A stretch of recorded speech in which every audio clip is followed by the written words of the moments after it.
Well, I think most of us can attest to the fact that consciousness, that experience, it requires constant mediation. We sort of educate ourselves. We learn about things that are fascinating. We create filters for our lives, information diets, so to speak, so that we only let in that which is going to enrich us and not stay in some small filter bubble, but instead constantly enlarge our filter bubble and pay attention to things that are going to uplift our imagination. And so today there's a generation of cultural luminaries or digital shamans, ecstatic technicians of the sacred, as Erik Davis says. And actually, Erik Davis is one of them. Erik Davis wrote Technosis, which is about the mystical undertones of technology. It's a brilliant book with chapters like the spiritual cyborg and humanity's desire to, conjure up awe by looking at the Hubble Space Telescope as it calls forth our ever deeper, ever possible selves in the heavens. I also like Steven Johnson, another digital shaman. He wrote Where Good Ideas Come From, a natural history of innovation. It talks about creating spaces where ideas can have sex, creating spaces where ideas can intermingle with one another, mutate, transfuse,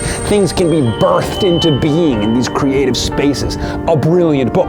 You have Ray Kurzweil, who wrote The Singularity is Near, When Humans Transcend Biology. How do we use emerging technologies that are evolving exponentially to transcend all previous limits and engineer our own godhood? An amazing read. Ernest Becker, who wrote The Denial of Death, distills the human condition to a series of illusions that we've programmed into our consciousness in order to make sense and imbue the universe with some kind of meaning so that we don't go mad.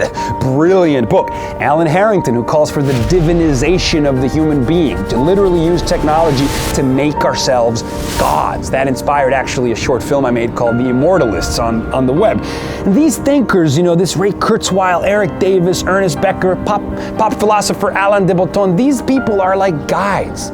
They lead the way. They offer a unique perspective. And, we need to pay attention to thinkers like these. We need to celebrate thinkers like these because these guys are ideas worth spreading. These guys are what the TED Conference celebrates. That brilliant institution that pushes forth ideas that challenge, enrich, and enlarge us.